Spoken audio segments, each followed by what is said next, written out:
नमस्कार मंडळी. स्वामी ज्योतिषमध्ये मी सौ जयश्री रत्नदीप पत्रे स्वामी तुमचं मनपूर्वक स्वागत करते. तर मंडळी, श्रावणात एक नाही तर 2 ग्रहणे आपणास पाहायला मिळतील. पहा, वर्षातील शेवटच्या ग्रहणाची नेमकी तारीख कोणती आहे. श्रावण महिन्यात या वर्षातील शेवटचे चंद्रग्रहण आणि सूर्यग्रहण होणार आहे. हे चंद्रग्रहण श्रावण महिन्यात पौर्णिमेच्या दिवशी आणि अमावस्येच्या दिवशी होणार आहे. धार्मिक मान्यतेनुसार श्रावणातील हे ग्रहण धार्मिकदृष्ट्या ज्योतिषीय बाबतीत देखील खास असणार आहे. जाणून घेऊया श्रावणातील दोन्ही ग्रहणाची तारीख, वेळ आणि महत्त्व.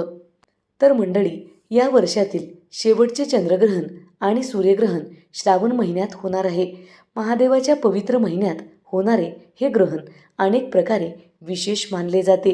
ज्योतिषशास्त्रीय दृष्टिकोनातून ग्रहणाला विशेष महत्त्व देण्यात आलेले आहे.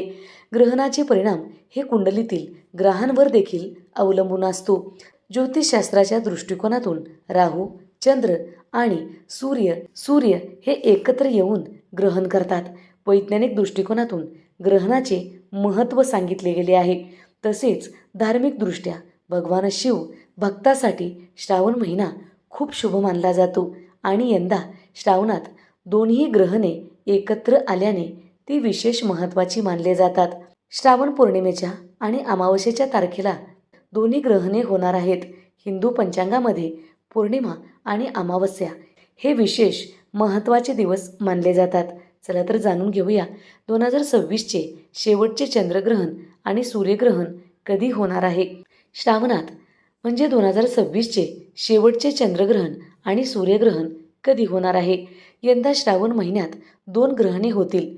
वर्षातील शेवटचे सूर्यग्रहण आणि दुसरे चंद्रग्रहण होणार आहे. हिंदू पंचांगानुसार श्रावण महिन्यात 12 ऑगस्ट रोजी अमावस्येला सूर्यग्रहण होणार आहे. 28 ऑगस्ट रोजी पौर्णिमेला चंद्रग्रहण होणार आहे.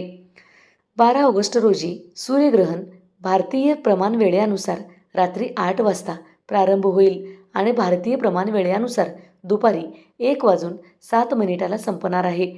चंद्रग्रहण 28 ऑगस्ट रोजी भारतीय वेळेनुसार चंद्रग्रहण सकाळी 8:04 सुरू होईल आणि सकाळी 11:22 संपेल.